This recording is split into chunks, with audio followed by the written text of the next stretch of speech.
কারণ যদি একবার তার নিজের ভুল মনে করে বলতো আল্লাহ আমাকে বাঁচাও, আমি জিবরাইলকে দিয়ে এই কারণকে জমিনের তল থেকে তুলে দিতাম।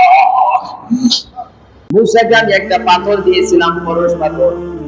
মূসা এই পাথরটা এনে তার আত্মীয় কারণকে বলল তুই এটা রাখ, এটা লোহার মধ্যে লাগাইলে শূন্য হয়ে যায়। সুবহানাল্লাহ। মূসা যখন আমার দরবারে আসতেন ওই জন্য মাসের পর মাস চলে দিল। এই কারণ কি করেছেন, লোহার মধ্যে এই পরশ পাথর লাগে স্বর্ণ বানাইতে বানাইতে বিশাল বড় ধনী হয়ে গেলেন। আমি মূসাকে দিয়ে নোটিশ করলাম, মূসা রে, কারণ অনেক বড় কোটিপতি হয়েছে, ধন সম্পদের মালিক হয়েছে, কারণকে বলে দাও আমার রাস্তায় দান করার জন্য। বলেন সুবহানাল্লাহ, আমার রাস্তায় দান করতে। কারণের কাছে মূসা নবী যখন গেলেন, যে তুই তো অনেক বড় শিল্পপতি হইছস, আল্লাহ বলছে তোকে আল্লাহর রাস্তায় দান করবি। এই কিতাবের মধ্যে আছে কারণের ধন সম্পদ এত বেশি ছিল, তখন তো সারমাস সাবি ছিল, চামড়া চামড়া। এই কারণের গোডাউনের চাবিগুলা টানার জন্য, পরিবহন করার জন্য 70টা ওট লাগতো। কয়টা ওট? 70। এত বড় শিল্পপতি কি জীবন হবে আর সম্ভব? 70টা ওটের কারণে চাবিগুলা বহন করতো, তালা। তো মুসা নবী কারণকে এসে বললেন, রে আমি তো দিনের দাওয়াতে ব্যস্ত থাকি, তুই নাকি অনেক সম্পদের মালিক হয়েছিস, আল্লাহ বলেছি। এখন আল্লাহ বলছে আল্লাহ রাস্তায় দান। দেখেন যে যেমন তার বুঝ তেমন। কারণে বলে হ আল্লাহ বুঝি আমার ধন সম্পদ থেকে একটা হিংসা লাগছে, এখন এটার উপরে ট্যাক্স বসাইছে। নাউযুবিল্লাহ। অথচ আল্লাহ কোরআনে কারিমে বলেছেন, ইয়া আইয়ুহাল্লাযীনা আমানু ইন তানসুরুনাল্লাহ ইয়ানসুরুকুম ওয়া ইউসাব্বিত আকদামাকুম। সুবহানাল্লাহ। বলেন আল্লাহ বলেন, হে ঈমানদাররা, ইন তানসুরুনাল্লাহ, তোমরা যদি আমি আল্লাহকে সাহায্য করো, ইয়ানসুরুকুম, তাহলে আমি তোমাদেরকে সাহায্য করব। ওয়া ইউসাব্বিত আকদামাকুম, আমি তোমাদেরকে পৃথিবীর মধ্যে এমন ভাবে প্রতিষ্ঠিত করব যাতে তোমাদের খ্যাতি, সুনাম, সম্মান সারা বিশ্বব্যাপী প্রবাহিত হয়। সুবহানাল্লাহ। এই পৃথিবীতে কত শিল্পপতি ছিল বেঈমান, কারণ আমান, সাদাত। এখন আমান মানুষকে সম্মানের সাথে নেয় না, কিন্তু পক্ষান্তরে মুসলমান শিল্পপতি হযরত ওসমান জিন নুরাইন, তার নাম কত সম্মানের সাথে নেয়। ওই সাব্বিত আকদামাকুম, আল্লাহ বলেন আমি তোমাদেরকে পৃথিবীতে এমন প্রতিষ্ঠিত করব, জলে স্থলে সর্বস্তরে তোমাদের সম্মান প্রবাহিত হতে থাকবে। সুবহানাল্লাহ। এই ফেরাউন মুসা নবী যখন বলল কারণকে, কারণ বলল হ তোমার আল্লাহ হিংসা লাগছে আমার ধন সম্পদ দেখে, এই যে আমার উপরে ট্যাক্স বসাইছে।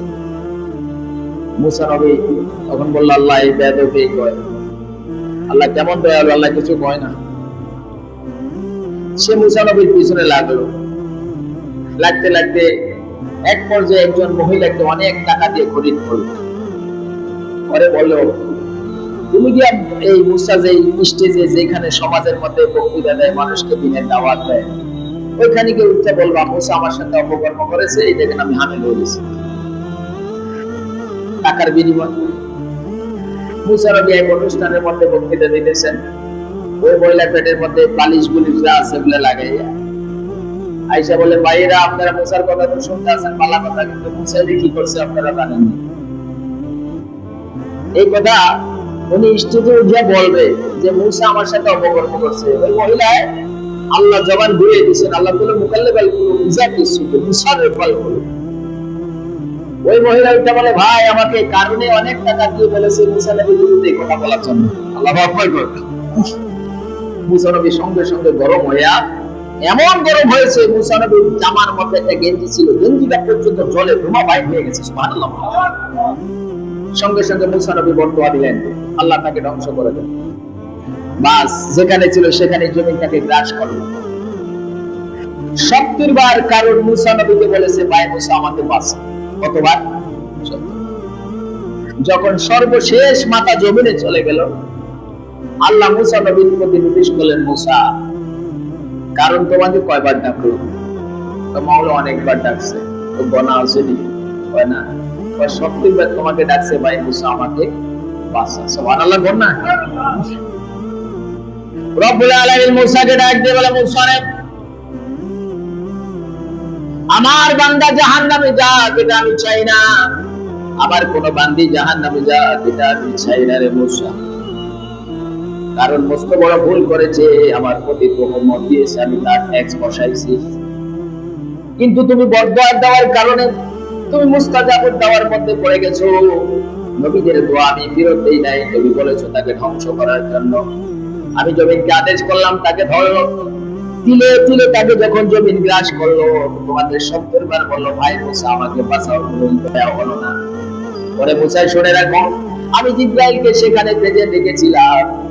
মুসা যদি একবার তার নিজের ভুল মনে করে বলতো আল্লাহ আমাকে বাঁচাও, আমি জিব্রাইলকে দিয়ে এই কারণকে জমিনের তল থেকে তুলে দিতাম। 70 বার তোমাকে বলো তোমার মায়া লাগে না, আর আমাকে যদি একবার বলতো আল্লাহ আমার ভুল হয়ে গেছে আমাকে মাফ করে দেন, আমি জিব্রাইলকে দিয়ে কারণকে জমিনের তল থেকে তুলে দিতাম। সুবহানাল্লাহ, এ হলো আমার আল্লাহ, এ হলো